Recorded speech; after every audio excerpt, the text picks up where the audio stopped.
اہل بیت علیہ السلام شام سے کربلا اور کربلا میں چند روز عزاداری کرنے کے بعد مدینہ میں آئے۔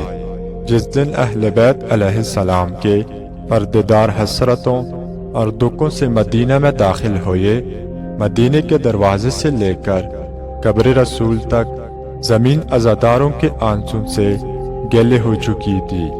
مرد جناب امام زین العابدین علیہ السلام کے گرد اور عورت دختران بطول کی ارد گرد جمع ہو کر گریہ زاری میں مشغول تھے، اور سیدھے رسول خدا کی مسجد نبوی میں گئے۔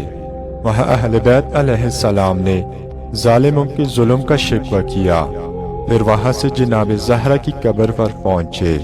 اور یہ تو مسلم ہے کہ بیٹی اپنے دکھ و درد سوائے ماں کے اور کسی سے نہیں کہتی، اور ماں سے کوئی دکھ نہیں چھپاتی۔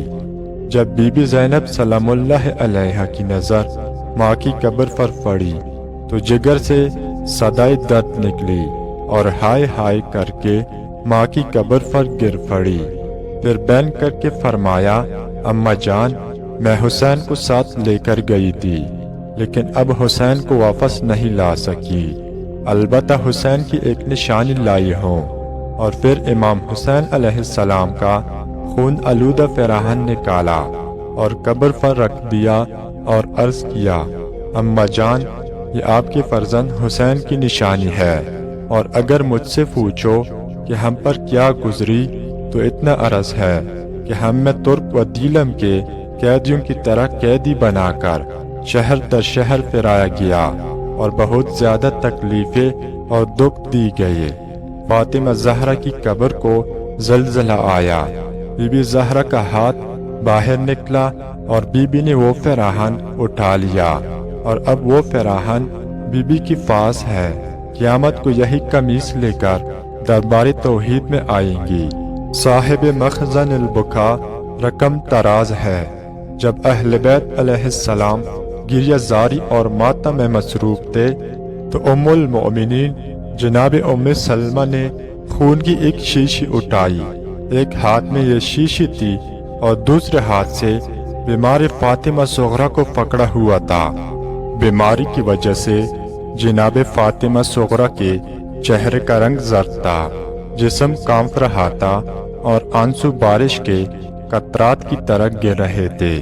جب اہل بیت علیہ السلام کی نظر جناب فاطمہ صغرا پر پڑی اور جناب فاطمہ صغرا کی نظر اپنی پھوپھی، بہنوں اور دیگر خواتین پر پڑی تو ایک مرتبہ گریہ کا کوہرام مچ گیا، چیخیں نکلی اور ماتم شروع ہو گیا، اور جناب فاطمہ صغرا بے ہوش ہو گئی۔